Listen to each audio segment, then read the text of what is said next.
Modern sport and naked bikes are fantastic and display stratospheric performance on par with million-dollar supercars. And they look spectacular, but their styling is rather spaceship-like, and if you want that 2023 performance but with 1982 looks, there's only one option, the Z900RS in regular and cafe versions. And somehow this bike has managed to combine the old and the new in one package. I spent a week with the cafe variant recently and gave it a full test. Stay tuned for the details, and if you enjoy this content, please consider helping the small channel grow by hitting those like and subscribe buttons and sharing this video with friends.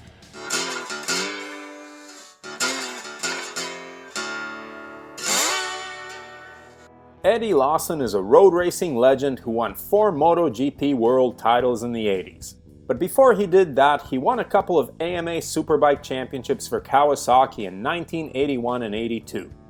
Kawasaki wasted little time in producing the 1982 KZ-1000R Eddie Lawson replica, which ended up being a sales bust. Why? It looked awesome and was plenty of bike, but this was the era in which sport bikes switched to liquid cooling, monoshocks, perimeter frames, and 16-inch front wheels, and the big KZ was obsolete almost overnight. I'm sure that the dealers who couldn't sell them back in the day would be shocked to know that these original bikes are worth their weight in gold now. Eddie Lawson was given one by Kawasaki, VIN number 021, in honor of his race number 21. He was offered $1 million for that bike by a rich Japanese collector, and said no. He still owns that bike as far as I know. In 1997, Kawasaki brought back the look with the ZRX 1100, which ran until the year 2000 when it was punched out to a 1200 and continued until 2016, albeit only in Japan. It wasn't sold in the West by that time. These were the quintessential UJM Universal Japanese Motorcycle muscle bikes. They weren't the lightest or quickest handling, but they were powerful and tuned for lower end torque, which is what you want on the road. They were all motor. And then Kawasaki decided to revive the classic look again by offering an alternative to their Z900 naked bike. The Z900RS in standard and cafe versions was a throwback to that time where superbikes actually looked like this. Big old bikes with quarter bikini fairings. For a bike with modern performance, it sure keeps that 1982 vibe. But what are the specs? How does it sound, feel, and ride? The Kawasaki Z900RS Cafe, which has slightly lower bars than the standard Z900RS, feels like a big bike. It has a 948cc liquid-cooled inline-4 classic Japanese motor which is rated at 111 horsepower and 72 pound-feet of torque. The engine is awesome, maybe the best thing about the bike. If you haven't ridden a big inline 4-banger, you owe it to yourself.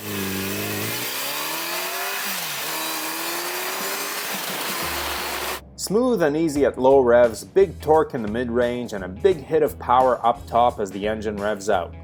I reviewed the Z900, the non-RS version, last year. You can check out that video in the top right corner. And that motor was tuned for a bigger hit up top at the expense of the mid-range. The RS has 12 or 13 less peak horsepower but pulls harder in the 7,000 to 8,000 RPM range. And it feels and rides bigger. The seat is somewhere between 32.5 and 33 inches high, and it is wide. At 5 foot 7 inches or 170 centimeters, Brooke found it tall. Shorter riders should opt for the Z900, which Brooke handled no problem. The RS Cafe weighs a hefty 475 pounds with its 4.5 gallon or 17 liter tank full.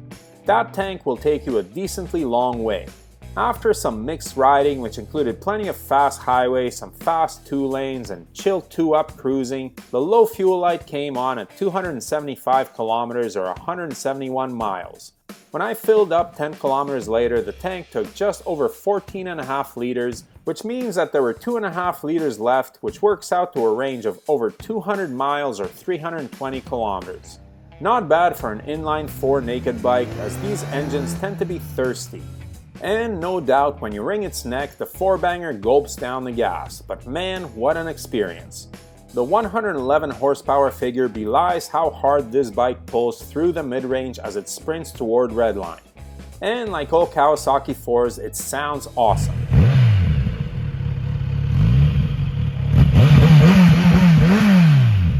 There's something nostalgic about the howl of an inline-4, and the Kawasaki engineers have made theirs sound phenomenal. This is one of the few bikes to which I wouldn't necessarily care to add an aftermarket slip-on exhaust. It sounds deep, growly, and menacing, especially from the saddle.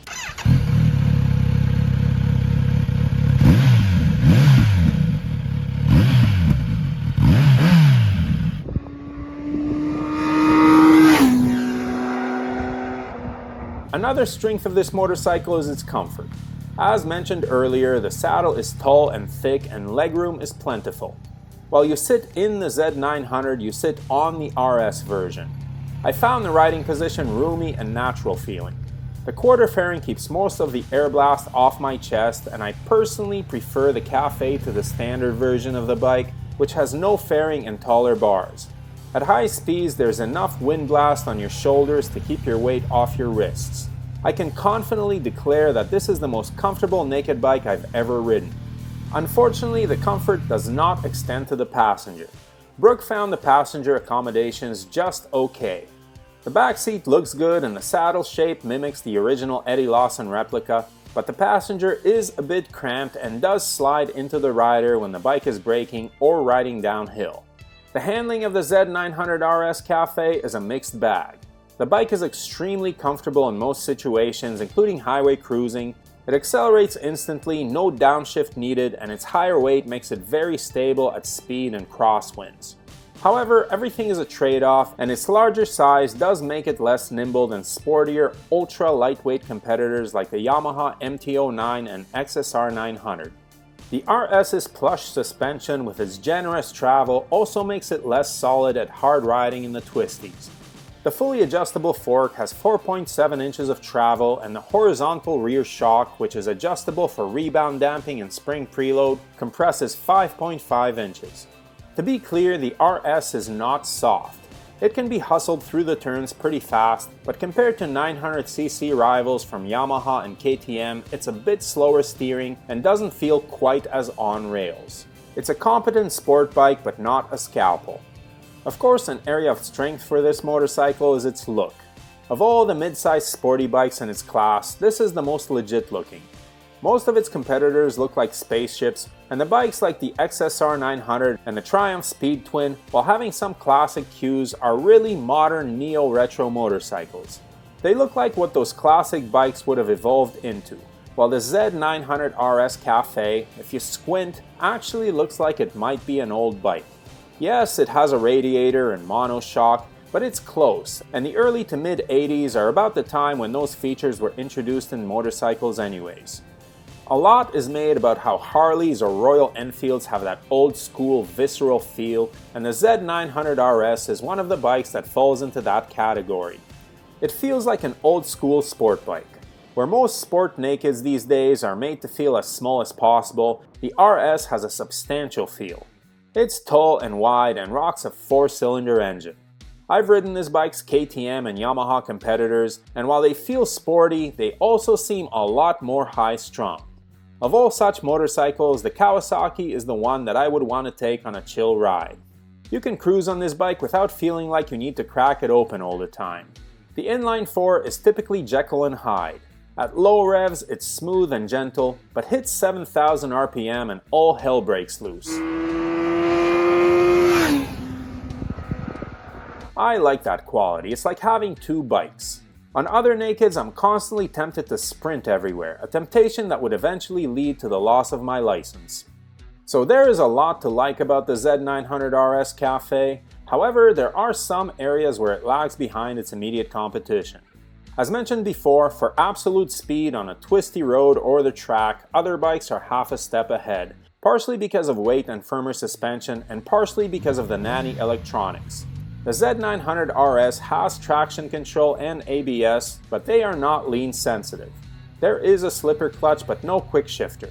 You may or may not like these features, and being a long-time rider, I tend to be ambivalent about them, but I have to admit that I feel a bit more confident throwing a bike into a curve when I know that I have that safety net. I also like quick shifters on sporty street bikes for banging through the gears without loosening my left grip. The final drawback of the RS is price. In the US, the standard model has an MSRP of $11,950 and the Cafe goes for $12,400. In Canada, it's $14,200 and $14,600 for the standard and Cafe models respectively. There's also an SE model which adds front Brembo brakes and Öhlins rear shock and costs $16,000 Canadian. This version is not listed on the US website for 2023. This is pricey for the class, a couple of thousand more than the Yamaha XSR 900, which is lighter and comes with a quick shifter, rider modes, cruise control, and has a 6-axis IMU which controls the lean-sensitive ABS and traction control. That's a lot of extra tech for less money. So the question is, what's most important to you? Do you want the absolute lightest, fastest bike around the track or on a twisty road with the latest tech? If so, the Z900RS is not that bike. It's plenty fast, but not on the absolute razor's edge. Or do you want an all-day comfortable, do-it-all UJM with a hot rod motor that goes fast but also feels good at normal speeds? And also looks the most old school. In fact, to my eyes, this is the best looking bike in the class. A subjective view, I know. Different people will have vastly different opinions on this point. Each individual rider must make that decision on their own. Personally, in this class of retro and neo-retro performance bikes, the three big players are Kawasaki, Yamaha, and Triumph, and each has its advantages and drawbacks. The big Kawi is a serious contender, and personally, I would have a hard time deciding. Maybe there's a video idea there. Future shootout? I have to say though, I'll miss this bike, which is something I don't feel about every motorcycle I return. The Z900RS Cafe is one of the few motorcycles that fulfills both my need for speed as well as my desire to be stylish, comfortable, and chill most of the time. These are not qualities that are easy to quantify like horsepower or weight numbers, but they are real nevertheless. But what do you think? Are you interested in the latest and greatest tech and most competitive numbers, or would you go for the more stylish, more comfortable alternative? Please feel free to share your thoughts in the comments below. And as always, ride safe out there.